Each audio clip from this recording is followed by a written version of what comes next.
జంతువులు, పక్షులు, సృష్టి అంతా కూడా దేవుని మాటకు లోబడతా ఉంది. జంతువులు లోబడతా ఉన్నాయి, పక్షులు లోబడతా ఉన్నాయి, జలచరాలు లోబడతా ఉన్నాయి, ఆకాశం లోబడతా ఉంది, గాలి లోబడతా ఉంది, సముద్రం లోబడతా ఉంది, సూర్యుడు, చంద్రుడు ఇవన్నీ కూడా దేవుని మాటకి అవి లోబడతా ఉన్నాయి. కానీ తన స్వరూపంలో సృజించినటువంటి మానవుని దగ్గరే సమస్య అనేది ఉత్పన్నమవుతూ ఉంది. మానవుడు మాత్రమే దేవుడు చెప్పినటువంటి మాటను పెడచెవిని పెట్టడం చాలా విచారకరమైన విషయం. చూడండి, ఒక చేప దేవుని మాటకి లోబడి తన ప్రాణాన్నే అర్పించింది కదా. కొంతమంది యేసు ప్రభు దగ్గరకు వచ్చి మీ బోధకుడు పన్ను చెల్లించడా అన్నప్పుడు యేసు ప్రభు వారు ఏం చెప్పారు పేతురికి, నువ్వు వెళ్ళి గాలం వేసినట్లయితే మొదటి వచ్చినటువంటి చేప దాన్ని లోపల చూసినట్లయితే దాంట్లో షెకెల్ ఉంటుంది, అది నీ కొరకు నా కొరకు పన్ను చెల్లించమన్నాడు. అంటే ఇప్పుడు పేతురు ఏం చేశాడు, గాలం దగ్గరికి వెళ్ళాడు. గాలం తీసుకోవాలి కదా, దానికి కావాల్సిన ఏర్పాట్లన్నీ తీసుకోవాలి.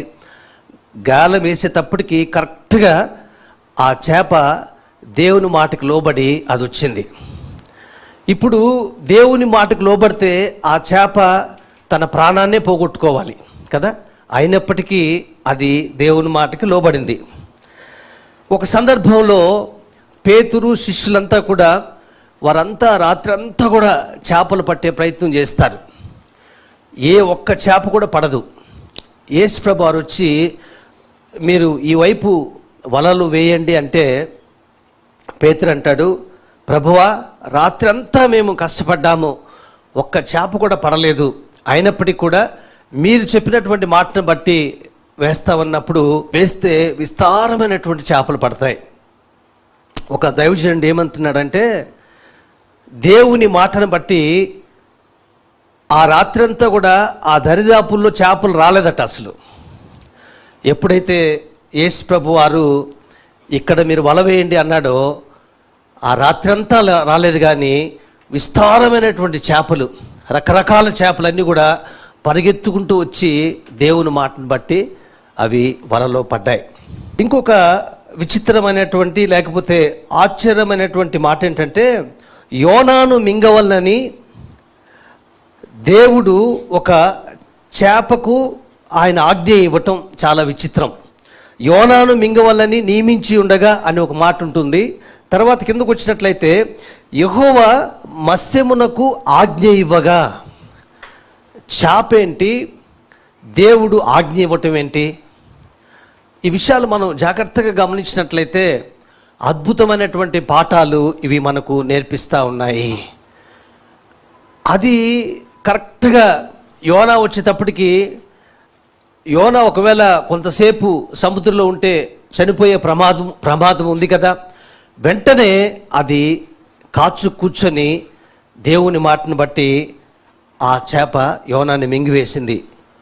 అది తను తిన్నటువంటి ఆహారాన్ని జీర్ణించుకోవాలి, కానీ అది ఇంకేమి తినకుండా యోన జీర్ణం కాకూడదు కాబట్టి అట్లాగే అది తినకుండా ఉపవాసం ఉందని ఒక కామెంట్ని, అది ఎంతవరకు నిజమో తెలియదు కానీ చేప ఎంతో చక్కగా దేవుని మాటకు అది లోబడింది. చేపలు దేవుని మాటకి లోబడతా ఉన్నాయి. గాడిద, బిలాము గాడిద లేకపోతే చనిపోయేవాడు. దేవదూత వచ్చి అక్కడ నిలబడి ఖడ్గం తీసుకొని ఎదురు నిలబడితే అది తప్పించుకొని ప్రయత్నం చేసి తన యజమానుని ఆ దూత చేతిలో పడకుండా తప్పించింది. కానీ తెలియనటువంటి బిలాము దాన్ని కొడతాడు. కొట్టినప్పుడు గాడిద మానవ భాషతో మాట్లాడటం అనేది చాలా ఆశ్చర్యమైనటువంటి విషయంగా ఇక్కడ కనబడతా ఉంది. అక్కడ దేవదూత అంటా ఉన్నాడు, నన్ను చూచి 3 సార్లు నా ఎదుటి నుండి తొలగెను, లేని ఎడల నిన్ను చంపి ఉండేవాణ్ణి అని. అక్కడ గాడిద అక్కడ ఒక కార్యాన్ని చేయటం మనం చూస్తూ ఉంటున్నాం. 4వదిగా మనం చూసినట్లయితే సింహాలు.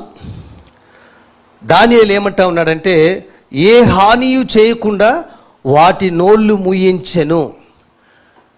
ఆకలితో అల్లాడిపోతూ ఉన్నాయి సింహాలు.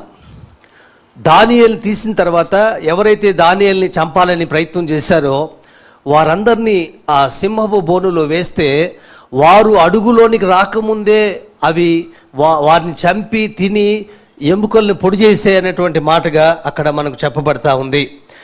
అంటే అక్కడ ఎవరు నోళ్ళు మూయించారు అని అంటే దేవుడు వాటి నోళ్ళు మూయించాడు. అవి ఆకలితో ఉన్నప్పటికి కూడా అవి దేవుని మాటకు లోబడ్డాయి. యెహోషువ ప్రార్థన చేసినప్పుడు సూర్యుడు ఆగిపోయాడు, చంద్రుడు ఆగిపోయాడు. యోబు రాసిన గ్రంథంలో యోబు అంటా ఉన్నాడు, ఉదయింపవద్దని ఆయన సూర్యునికి ఆజ్ఞాపింపగా సూర్యుడు ఉదయించలేదు. నాకు చాలా ఆశ్చర్యం అనిపిస్తుంది. గెలాక్సీలు కానివ్వండి, సూర్యుడు, చంద్రుడు, అనేకమైన గ్రహాలు ఉన్నాయి. వాటి కక్షల్లో అవి తిరుగుతూ ఉన్నాయి. ఒక రోజంతా కూడా సూర్యుడు ఆగిపోతే, చంద్రుడు ఆగిపోతే ఎటువంటి విపత్తు జరగలేదే. సూర్యుడు, చంద్రుడు కూడా ఆయన మాట వింటా ఉన్నారు. ఓ సందర్భంలో ఆయన గాలిని గద్దించి నిశ్శబ్దమై ఊరుకుండుడని సముద్రంతో చెప్పగా మిక్కిలి నిమ్మలమాయను. అంటే గాలికి దేవుని భాష అర్థమవుతా ఉంది, సముద్రానికి దేవుని భాష అర్థమవుతా ఉంది.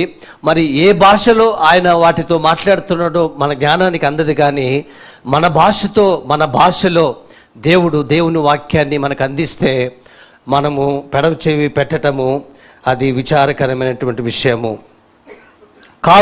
కాకోలములు ఏలియా దగ్గరికి కాకులు ప్రతిరోజు అవి ఉదయము సాయంత్రము మాంసాన్ని తీసుకురావటము ఆశ్చర్యమైన సంగతే. ఎందుకంటే పిల్లల చేతిలో బిస్కెట్ ఉంటే కాకులు తీసుకువెళ్ళిపోతాయి.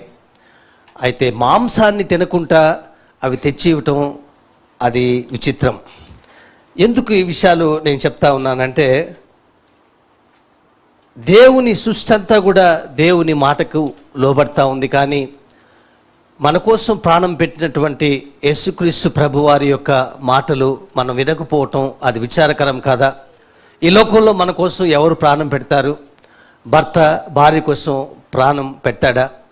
భార్య భర్త కోసం ప్రాణం పెడుతుందా? పిల్లలు తల్లిదండ్రుల కోసం, తల్లిదండ్రులు పిల్లల కోసం ప్రాణం పెడతారా? అయితే మనం కోసం ప్రాణం పెట్టినటువంటి ఒక ఆయన ఉన్నాడు. ఆయన యేసుక్రీస్తు ప్రభువారు. నీ కొరకు నా కొరకు సిలువలో రక్తం కార్చి చనిపోయి తిరిగి లేచినటువంటి ఆయన మాట వినకపోతే ఇంకెవరి మాట మనం వింటాము అనేది మనము అర్థం చేసుకోవాల్సినటువంటి విషయం.